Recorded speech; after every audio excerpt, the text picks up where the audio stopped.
கொங்கு மக்களே, சின்மையின் இசைமழையில் நனைய தயாராகுங்கள். கார்த்திபுரம் மே 16. உங்கள் டிக்கெட்களை 41sounds.com இணையதளத்திலிருந்து பெற்றுக்கொள்ளலாம்.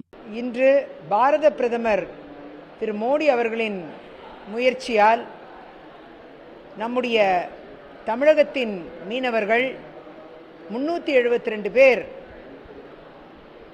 ஈரான் போர் நடக்கும் ஈரான் பகுதிகளிலிருந்து அயலக பகுதிகளிலிருந்து மீட்டெடுக்கப்பட்டு இன்றைக்கு அவர்களுடைய செலவினங்கள் எல்லாம் ஒருவருக்கு 92,000 என்ற செலவினத்தையும் அரசே ஏற்று இன்றைக்கு அவர்களை தமிழகத்திற்கு அழைத்து வந்திருக்கிறார்கள்.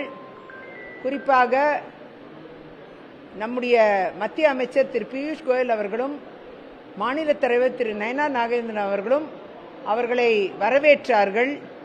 அந்த முயற்சியை பலமாக எடுத்தது நம்முடைய பாஜகவின் தமிழக அயலக பிரிவு திரு சுந்தரம் அவர்களும் திரு குணா அவர்களும் தொடர்ந்து இதற்கென்று முயற்சிகள் எடுத்து, மற்றும் நம்முடைய மீனவர் பிரிவு இதற்கென்று பாஜகவின் மீனவர் பிரிவு இதற்கென்று முயற்சிகள் எடுத்திருக்கிறார்கள்.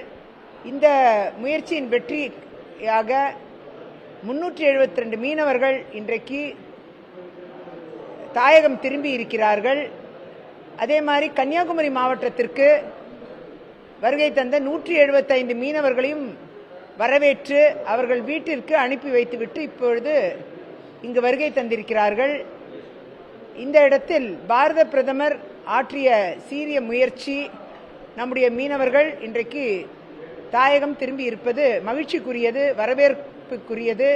புனித ஈஸ்டர் திருநாளில் இன்றைக்கு அவர்கள் நம் மண்ணை வந்து அடைந்திருப்பதை நான் பெருமையாக கருதுகிறேன்.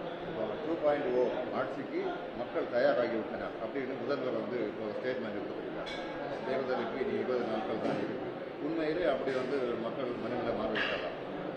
அது 2.0 ஆட்சி அல்ல, அது 0.0 ஆட்சி என்றுதான் பார்க்க வேண்டும். அது ஏற்கனவே 0.0 ஆட்சியாக மாறிவிட்டதை மக்கள் உணர்ந்திருக்கிறார்கள்.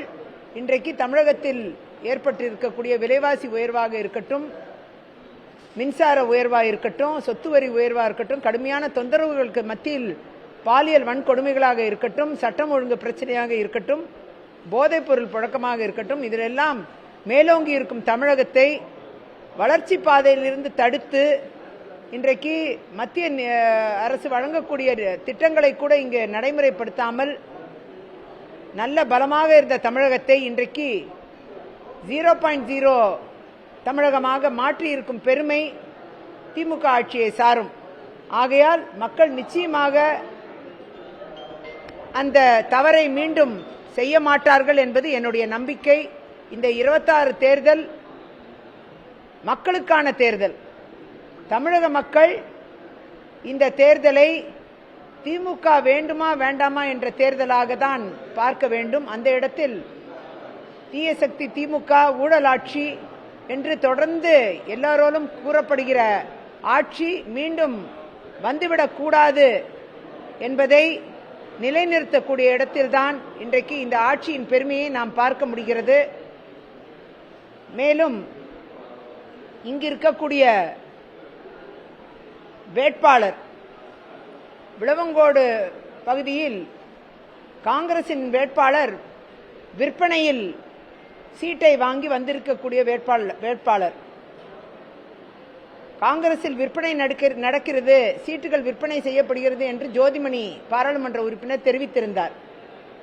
அந்த விற்பனை என்பது வெகு பயங்கரமாக விளவங்கோடு தொகுதியில் தான் நடந்திருப்பது உறுதியான ஒன்றாக பார்க்கப்படுகிறது. அதே நேரத்தில் சிறுபான்மை மக்கள் பாதுகாவலர் என்று சொல்லக்கூடிய இவர் சிறுபான்மை மக்களின் எதிரி என்று சொல்லக்கூடிய ஆதாரங்கள் இன்றைக்கு பரவலாக பேசுபொருளாக மாறியிருக்கிறது. இன்றைக்கு நம்முடைய குழித்துறை மறைமாவட்ட பிஷப்புக்கு எதிராக கிரிமினல் வழக்குகளை தொடர்ந்த ஒரு நபர், அப்படி சிறுபான்மை மக்களை சொல்லன்னா துயரத்திற்கு ஆழ்த்தி தேவாலயங்கள் இடிக்கப்படுவதற்கு காரணமாக இருந்து இன்றைக்கு பழமை வாய்ந்த தேவாலயங்கள் எல்லாம் இடித்து தன் சுயலாபத்திற்காக பணம் ஈட்டுவதற்காக பழமை வாய்ந்த தேவாலயங்களை அவர் இடித்திருக்கிறார். இப்படிப்பட்ட சூழ்நிலையில் இவர் சிறுபான்மை மக்களுக்கு எவ்வாறு ஆதரவாக இருப்பார்? சிறுபான்மை மக்களுக்கு எதிராக இருக்கக்கூடிய ஒரு மனநிலை தான் கொண்டவர். அதுபோன்ற பெண்களின் பாதுகாப்பு இவரால் அச்சுறுத்தலில் இருக்கக்கூடிய ஒரு சூழ்நிலை, பெண்களை அடிமையாக நடத்தக்கூடிய ஒரு மனநிலை. அப்படி இருக்கக்கூடிய ஒரு நபர் நிச்சயமாக ஒரு நல்ல வேட்பாளராக பார்க்க முடியாது. எனவே மக்கள் சிறுபான்மை மக்களுக்கு எதிரான ஒரு நபரை நீங்கள் நிச்சயமாக உங்கள் ஆதரவாளர்கள் என்று நினைத்து தேர்வு செய்துவிடக் கூடாது. மிக கவனமாக இந்த தேர்தலை நீங்கள் சந்திக்க வேண்டும். மிக கவனமாக நீங்கள் இந்த தேர்தலை சந்திக்க வேண்டும். தமிழக பாஜகவை பொறுத்தளவில் அண்ணாமலை போன்ற முக்கியமான தலைவர்களுக்கு இந்த தேர்தலில் போட்டியிட வாய்ப்பு என்பது வழங்கப்படவில்லை, உண்மையிலே வழங்கப்படவில்லை. இதனால ஒரு தரப்பு தொண்டர்கள் கட்சிக்கு எதிராக செயல்படுவதாக ஒரு குற்றச்சாட்டு எழுந்திருக்கு. இது பாதிப்பை ஏற்படுத்தும் தேர்தலில் அப்படின்னு சொல்லி நம்ம பார்க்கலாம். முன்னாள் தலைவர் சகோதரர் தம்பி அண்ணாமலை அவர்கள் ஒரு சிறந்த நபர், ஒரு போராளி. அவர் இன்றைக்கு திமுகவின் முகத்திரையை கிழித்தவர்,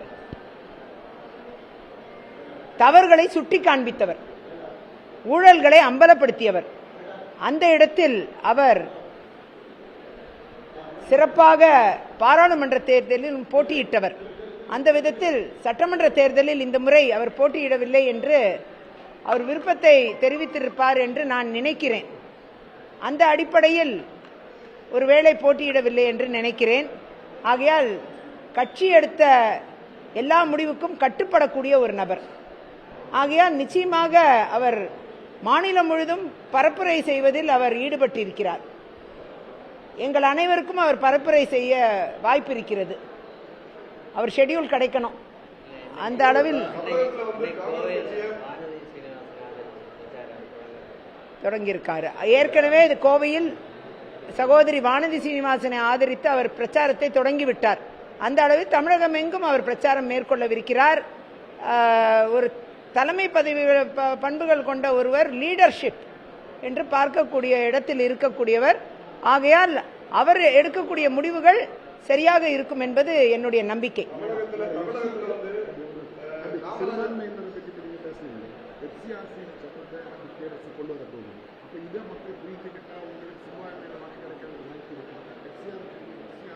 என்ன அது வெளிநாட்டு பணம், அதை கணக்கு வழக்குகள் மத்திய அரசு காட்டுறோம், அதை எங்கிருந்து வாரது, எந்த வழிக்கு செலவிடப்படுது, அந்த மாதிரி ஆதாரங்கள் காட்டணும். அந்த மாதிரி சிட்டான நடவடிக்கை இல்லை. ஏற்கனவே இந்த சட்டம் நிலவில் தான் இருந்துகிட்டு இருக்கு. நீங்க சொல்லக்கூடிய இந்த சட்டம் ஏற்கனவே வெளிநாடுகளிலிருந்து நிதிகள் யார் பெற்றாலும், எந்த வழியில் பெற்றாலும், ஏற்கனவே அந்த நிதிகள் எவ்வாறாக எங்கிருந்து வருகிறது, சோர்ஸ் எங்க, எவ்வாறாக அது பயன்படுத்தப்படுகிறது, என்ன காரணத்துக்காக பெறப்படுகிறதுங்கிறது கடந்த 20 ஆண்டு காலமாக இது நிலவில் இருக்கக்கூடிய ஒரு சட்டம். இது புதியதாக வரக்கூடிய ஒன்றும் இல்லை. ஆகையால் இதுல எந்த பிரச்சனையும் இருக்கிறதா எனக்கு தெரியல. சட்டம் நிறைவேற்றப்படும் போது சிறுபான்மையினர் ஓட்டு பாஜகவுக்கு எதிராக வரும் இல்ல, தவறு. அந்த வகையில் ஏற்கனவே இந்த சட்டம் நிலவில் இருந்து கொண்டிருக்கிறது. ஏற்கனவே இதுக்கு எல்லாத்துக்கும் கணக்கு காமிக்கணும், சோர்ஸ் காமிக்கணும். அது சிறுபான்மை ஃபண்டா இருக்கட்டும், பெரும்பான்மை ஃபண்டா இருக்கட்டும், எந்த ஃபண்டு ஃபாரின்ல இருந்து வந்தாலும் இங்க கணக்கு காமிக்கணுங்கிறது நம்ம சட்டத்துல, இன்கம் டாக்ஸ்ல இருக்கிற ஒரு விஷயமா தான் இருக்கு. அதுல ஒன்றும் எந்த பெரிய மாற்றமும் இல்லை இது வரைக்கும். இனியும் அந்த எந்த புதிய சட்டம் வந்தாலும் அதை ரெகுலேட் பண்ற சட்டங்கள் இருக்கும். இந்த ஃபாரின் ஃபண்ட்ஸ் நிறைய விஷயங்களுக்காக வருது. அது அரசு கடன் மூலமா வருது, அரசு ப்ராஜெக்ட்ஸ்க்காக வருது, அதே மாதிரி தனியார் ப்ராஜெக்ட்ஸ்க்காக வருது. இது மாதிரி நிறைய நிதிகள் வந்துட்டு தான் இருக்கு, கம்பெனிகள் மூலமா வந்துகிட்டு இருக்கு. அந்த நிதிகள் எல்லாம் கணக்கு காண்பிக்கப்பட வேண்டும். அது ஏற்கனவே இருக்கக்கூடிய சட்டம் தான். ஆகையால் இதுல ஒன்றும் புதுமை ஒன்றும் இல்லை. அதை ரெகுலேட் பண்ற ஒரு தனி அமைப்பு ஏதாவது உருவாக்குறாங்களான்னு எனக்கு தெரியல. அப்படி இருந்தா ஒருவேளை அது ஒரு அமைப்பா தான் இயங்குமே தவிர ஏற்கனவே இருக்கக்கூடிய ஒன்றை ரெகுலேட் பண்ற ஒரு அமைப்பா தான் இருக்கும். ஆல்ரெடி 20 ஆண்டு காலம் நிலவில் இருக்கக்கூடிய சட்டங்கள் தான் இதெல்லாம். கொங்கு மக்களே, சின்மையின் இசைமழையில் நனைய தயாராகுங்கள். கார்த்திபுரம் மே 16. உங்கள் டிக்கெட்களை 41sounds.com இணையதளத்திலிருந்து பெற்றுக்கொள்ளலாம்.